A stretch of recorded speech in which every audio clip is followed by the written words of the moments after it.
Здорово, народ! Сегодня в этом видео я хочу поговорить с вами о вот этих вот замечательных кроссовках Nike LeBron 18, которые мне любезно на обзор предоставил интернет-магазин Funky Dunky. Поехали! Те, кто подписаны на меня в инстаграме, наверняка уже видели, что также сейчас у меня на обзоре есть 35-е номерные Джорданы. Но хочу сказать, что 35-е в принципе в России проблематично купить, их официально еще не завозили. И преимущественно все-таки мой выбор между этими кроссовками был бы в любом случае в пользу LeBron 18. Если вас интересуют данные кроссовки или вы хотите присмотреть себе какие-то другие, советую заглянуть в интернет-магазин Funky Dunky, так как по моему специальному промокоду вы получите 20% скидку на баскетбольные кроссовки, а также аксессуары и экипировку. Помимо 18-х лебронов, советую присмотреться к моделям KD13, Вестбруком новым и Кайри 3. Более подробную информацию вы найдете в описании под этим видео, там же будут сроки действия промокода. Ссылочки на все кроссовки я также оставлю в описании к этому видео. Итак, первое, с чего хотелось бы начать, это вес. И это самые тяжелые кроссовки, которые я тестировал на своем канале за все время. В моем размере 8,5 US они весят 490 грамм. Для сравнения, мои волейбольные кроссовки, в которых я занимаюсь, есть кроссовки, которые были в районе 350, даже, по-моему, около 300 грамм. Эти кроссовки в 2 раза тяжелее, то есть суммарный их вес около 1 килограмма, причем в моем размере. Но при этом, благодаря технологии верха и огромнейшему баллону Zoom, эти кроссовки не чувствуются тяжелыми. То есть вы получаете настолько высокую упругость и амортизацию, что эти кроссовки, наоборот, кажутся довольно-таки легкими. Я специально затронул тему веса в самом начале обзора, так как для большинства игроков это является очень важным параметром. Даже если вы последний год бегали в кроссовках весом в районе 300 грамм, которые можно без проблем сложить и положить с собой в карман, эти кроссовки не вызовут у вас абсолютно никакого дискомфорта.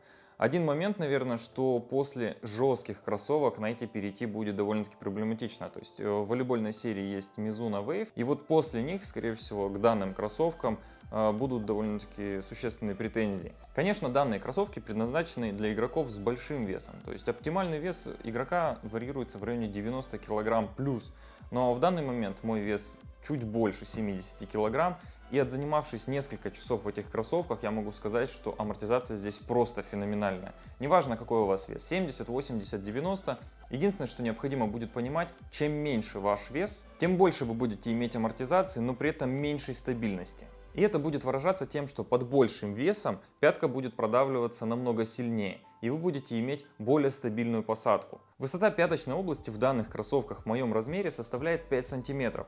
И занимаясь в этих кроссовках, суммарно мой рост составляет 190 см, а это очень сильно ощущается на площадке. Как итог, по весу и амортизации не заморачивайтесь о тех лишних граммах, которые в них есть. Если вы рассматривали эту модель и вам необходима была безупречная амортизация, то смело можете их брать. Единственное, нужно будет учитывать те моменты, о которых я расскажу чуть дальше. То есть это касается не только лебронов, но и любых кроссовок с технологией Zoom Air.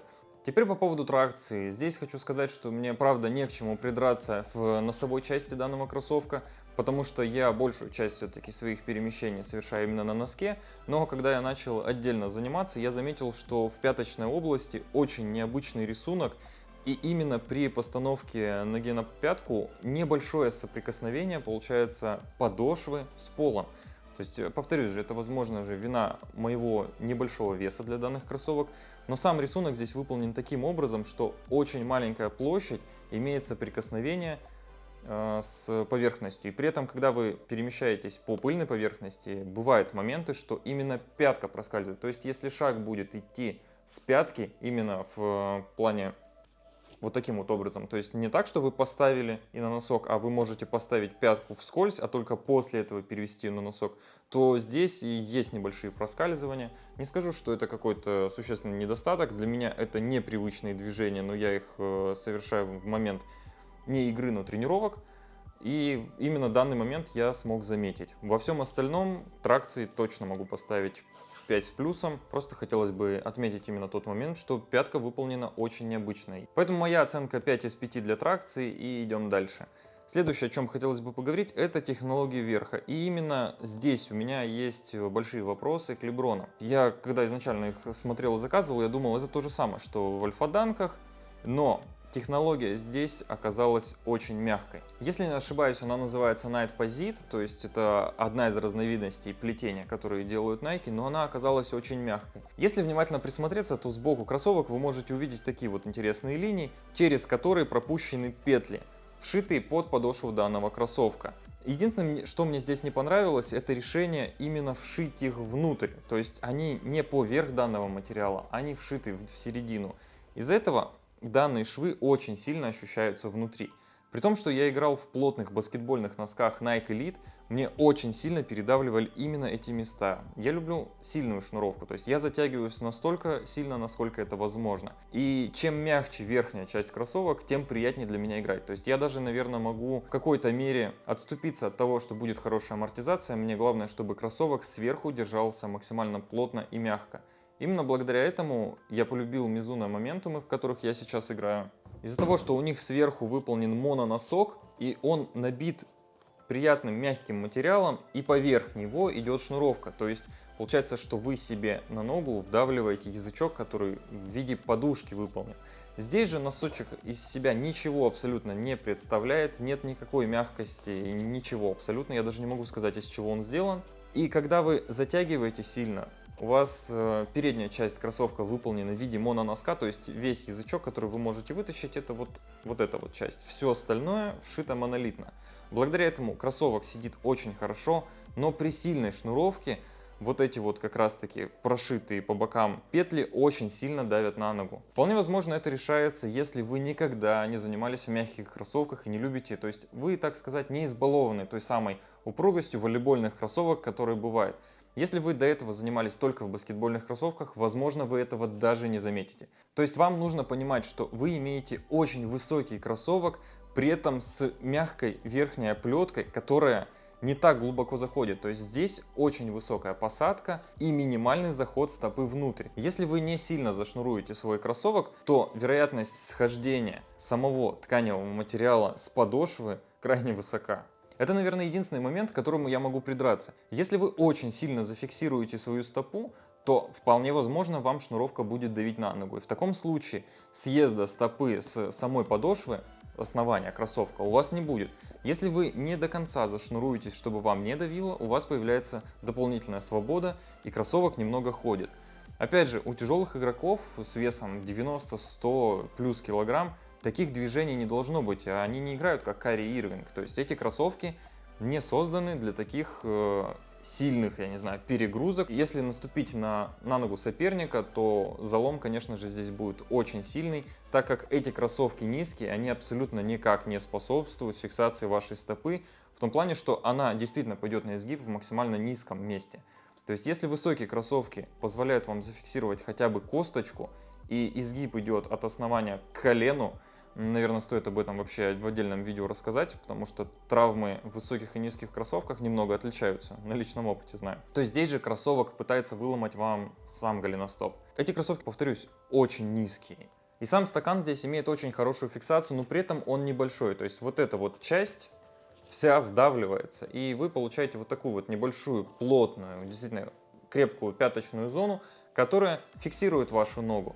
Но при этом вы имеете довольно-таки большую свободу. Это очень интересное решение. И, кстати, по-моему, насколько я знаю, Леброн именно в этих кроссовках играл и выиграл свой 4-й титул. Само собой, благодаря данной технологии кроссовки очень хорошо дышат. Это, в принципе, сеточная основа. То есть она очень тонкая, она очень легкая. Насчет того, что нога будет потеть, вообще об этом не хотелось бы даже и заикаться.